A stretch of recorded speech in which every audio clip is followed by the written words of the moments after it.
Thanks for joining us tonight. I'm Dan Schaefer. The COVID pandemic still impacting the job market. There are more job openings than there are people willing to fill them. WAAY 31's Alexis Scott attended tonight's Huntsville City Council meeting where the labor shortage was a hot topic. And the city wants to help fill that gap now by increasing the pay a staffing company can offer its workers. The city of Huntsville approved the pay rate increase for Chalmers Workforce Solutions Incorporated due to them simply not being able to fill necessary temp positions within the city under current pay wages. Now, I was told the workers are employed to do things around the city such as beautification, cutting grass and weeds. At tonight's city council meeting, members approved the increase in pay to reflect where the Huntsville market is today. Huntsville City Administrator John Hamilton told me this is a step in the right direction. In trying to provide those services to our community, we are competing in that jobs market, and we need the hourly wages that we offer to be competitive in order to get the qualified employees that we need. Hamilton couldn't tell me off the top of his head how much the pay will be increased, but it goes into effect today. Now, Hamilton told me this is something that cities all across the country are dealing with, but he says he's happy he can make changes here in Huntsville to at least some of the workforce in the Rocket City. Reporting live in Huntsville, Alexis Scott, WAAY 31 News. All right, thanks, Alexis. Now, the city of Huntsville isn't the only employer incentivizing employees to work for them. GE Appliances is offering a $750 sign-on bonus for employees who join their team before July 1st. That bonus is for entry-level positions with no previous experience required. And they're hiring indefinitely. There's no cap on the number of employees they're looking to hire right now. We'll have more on jobs, career opportunities, and the latest unemployment numbers coming up in just a few minutes on tonight's Skill to Work segment. Well, you've been outside tonight. It was hard not to notice the full moon. Chief Meteorologist Kate McKenna has a first look at the forecast. Kate, if I could just find the right word to describe the moon tonight. It's kind of super, isn't it? That's Dan? it. Yeah, you know, it looks a little bit larger than it typically does because it's a little bit closer to the Earth. So it's a very slight difference, but I think it makes all the difference in the world in making it look a little more spectacular. It's also a strawberry moon, and that's because this is the time of year where we typically harvest strawberries. So strawberry supermoon. It's the last supermoon of 2021. So get out there, take a look at it, because these cameras, they just don't do it justice. But of course, wait until our newscast is over. Got a lot more to come here. And you'll want to hear this full forecast because the next couple of days, well, temperatures, they're not going to be terribly hot, but the humidity is on the increase. This is a view across the WAAY 31 Storm Tracker early warning radar network. It's a quiet picture right now, but I want to show you something here when it comes to the satellite. Notice the clouds, this very thin veil of clouds. It's barely visible. Those are the cirrus clouds, and that's what's causing that supermoon to have kind of that orange peachy glow this evening. So really spectacular view out there. As we go through tonight, it's still a touch muggy. We've got a few passing clouds. Temperatures are dropping into the lower 70s by 3 o'clock tomorrow morning. So I say you might not want to give the AC a break tonight just because we've got that humidity in place. But take a look here at what I'm tracking for you for the next few days. Not much on the horizon when it comes to anything cautionary Friday or Saturday, but by Sunday, we're slowly but surely bringing those storm chances back. And that's what I'm monitoring for you coming up. Thanks, Kate. And you can watch Kate's forecast and more right on your smartphone. The WAAY 31 Storm Tracker weather app provides emergency alerts, real-time updates, live access to that Storm Tracker early warning radar network. You can stay ahead of any severe weather by downloading the Storm Tracker weather app today. The DA's office is cracking down on those who haven't paid child support during the pandemic. Take a look at some of these numbers. The roundup process started on Tuesday. Since then, 220 warrants were issued. Now, 20 people worked out agreements. 2, though, were arrested. The DA says after the pandemic, they offered a grace period for people to pay child support because of job changes, job losses, other financial struggles. He says the pandemic is no longer an excuse, but they will work with people to come up with an arrangement.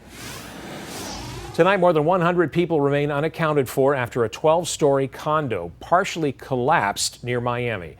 That includes an Alabama man, Dr. Gary Cohen. Around 1:30 this morning, more than 55 condo units crumbled to the ground without warning in Surfside, Florida. 3 people were confirmed dead so far, but dozens more still haven't been found, nearly 17 hours after the collapse.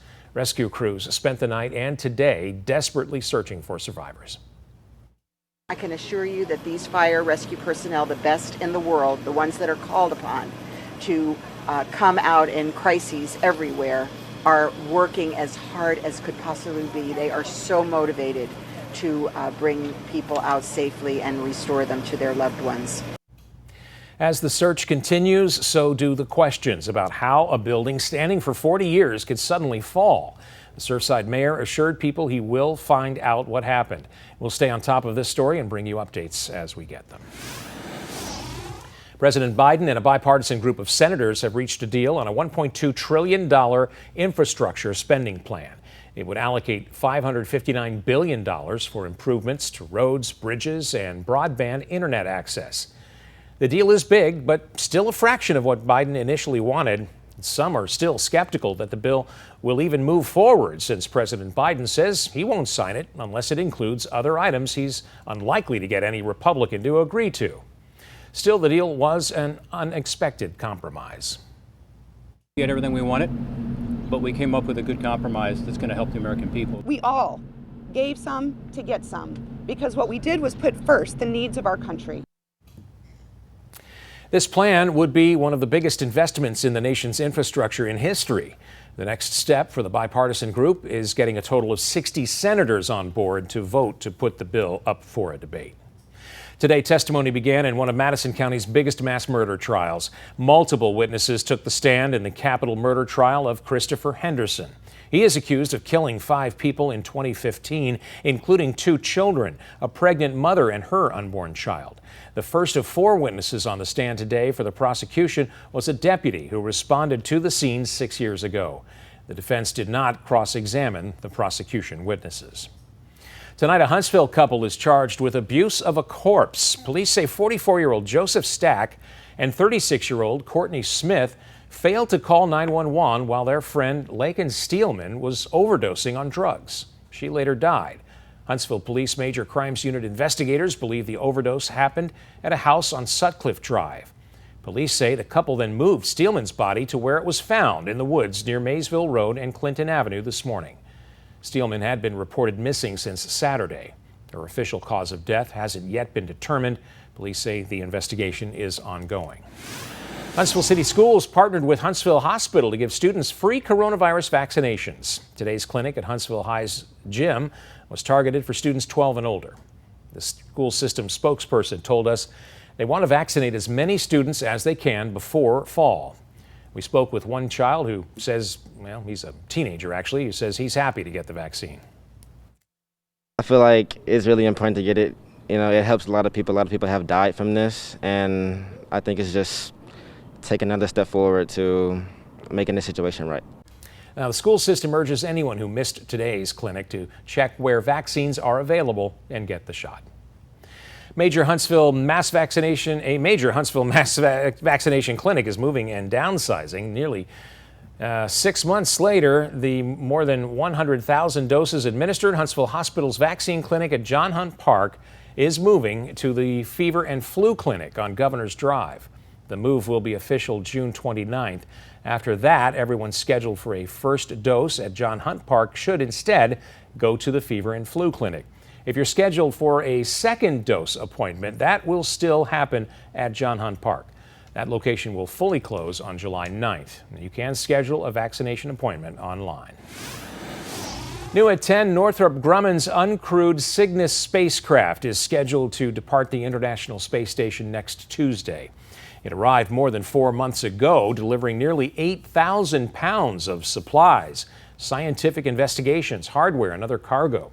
After departure, Cygnus will deploy 5 CubeSats containing various experiments. And then, Cygnus, filled with waste from the space station, will perform a deorbit burn and burn up in the Earth's atmosphere.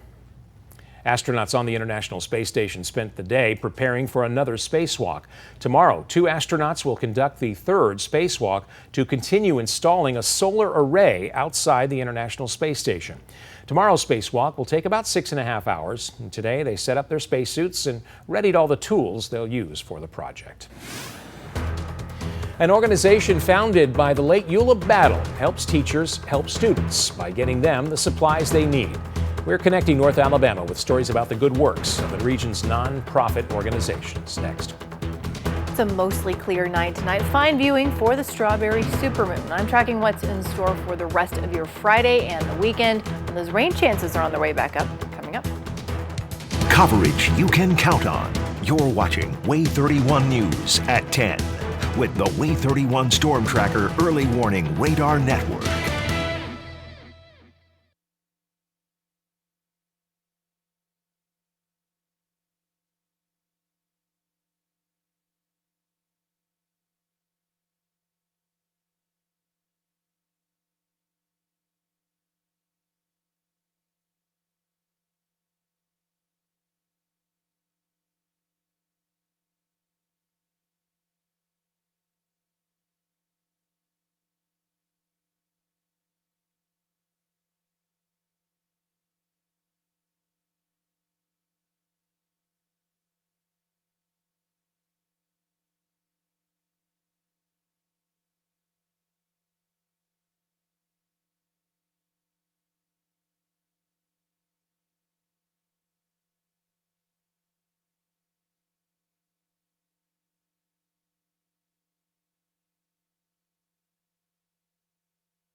Free to Teach is a relative new kid on the block when it comes to North Alabama nonprofits. It was started in 2011 by Eula Battle with the simple premise that teachers shouldn't have to pay out of their own pockets for school supplies they need.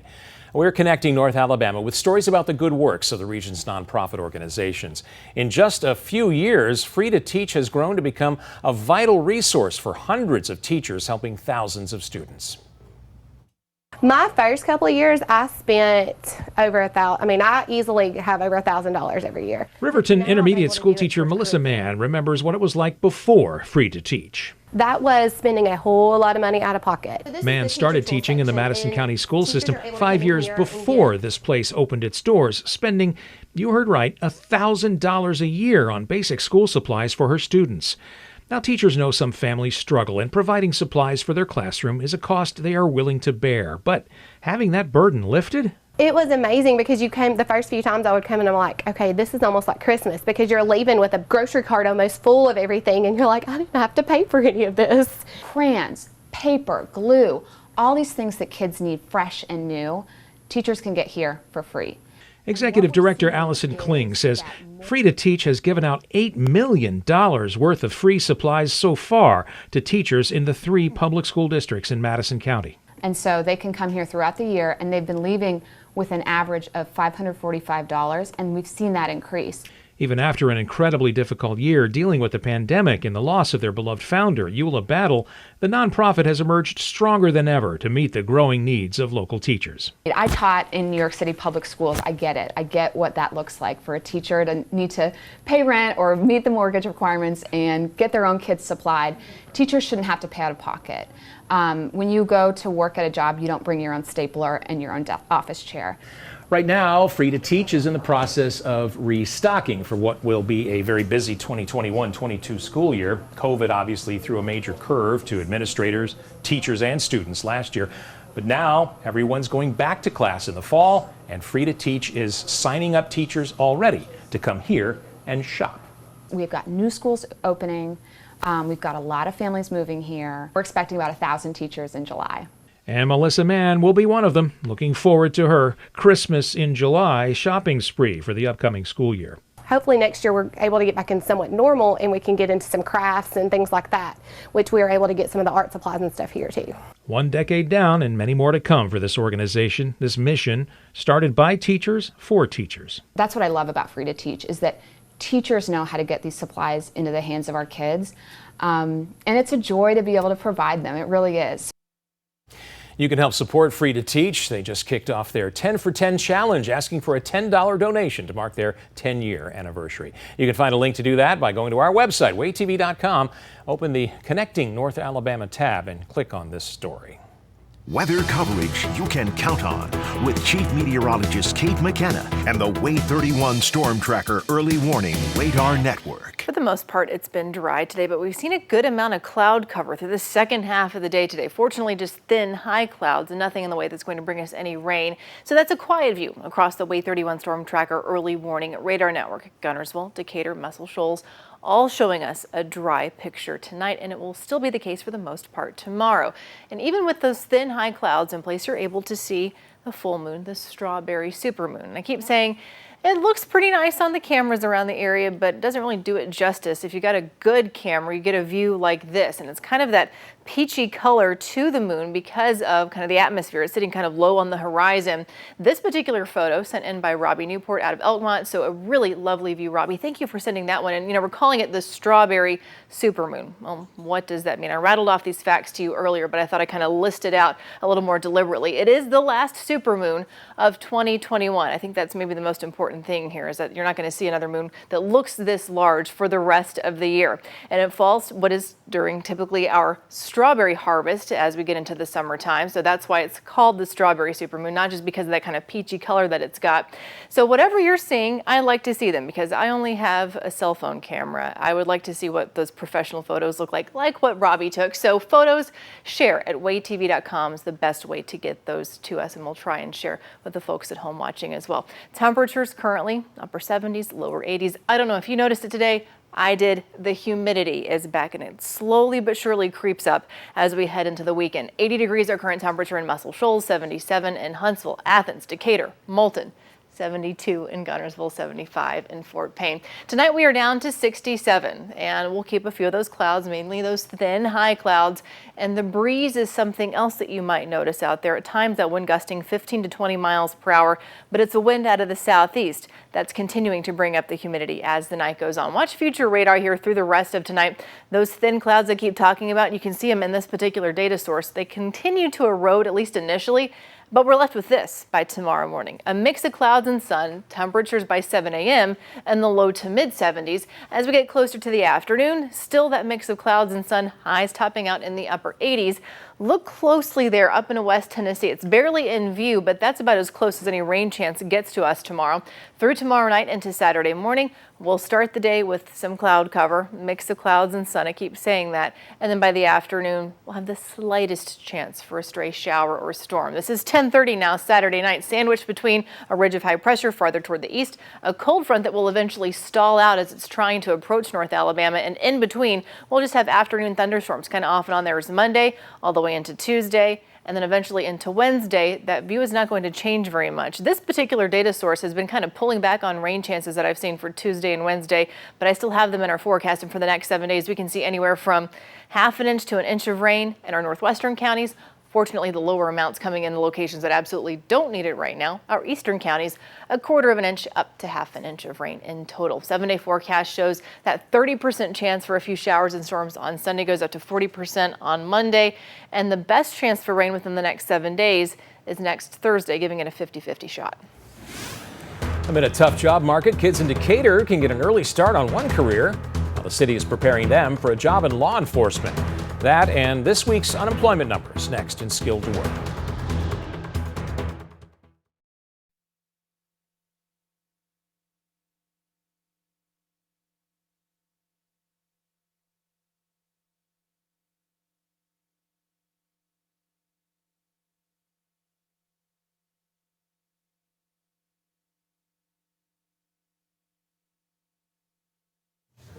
Check, check, check, check, check.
In tonight's Skill to Work, we take a closer look at a program in Decatur. Kids in Morgan County interested in having a career in policing are having the chance to take their interest to the big leagues.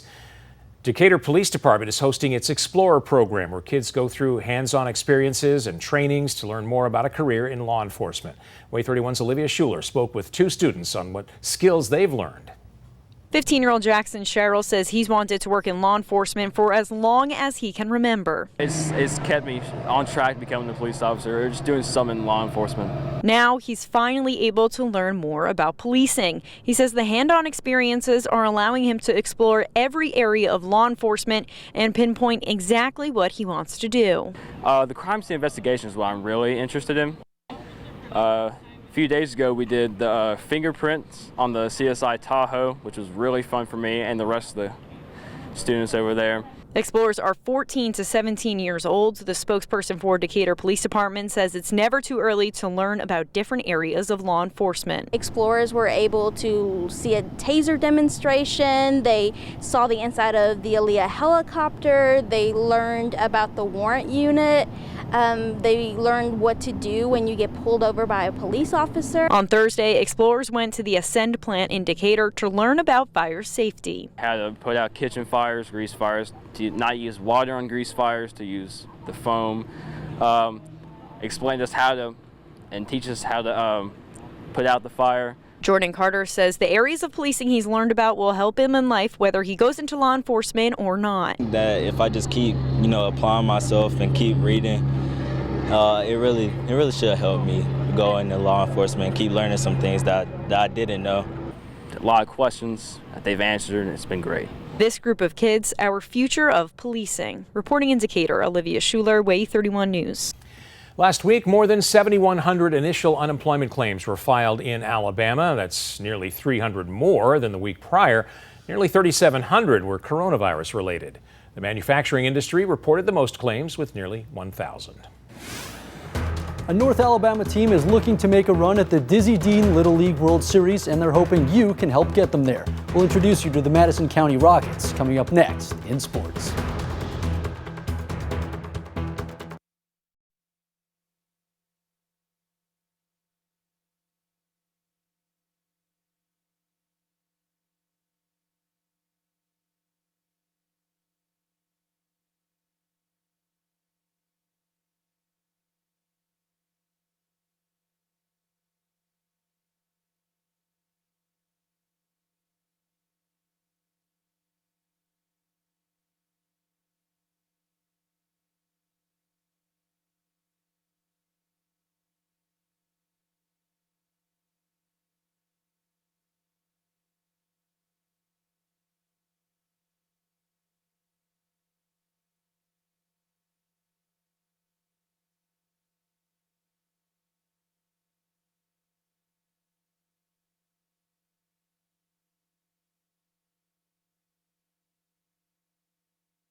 And now sports coverage you can count on with Way 31 sports anchor Max Cohan.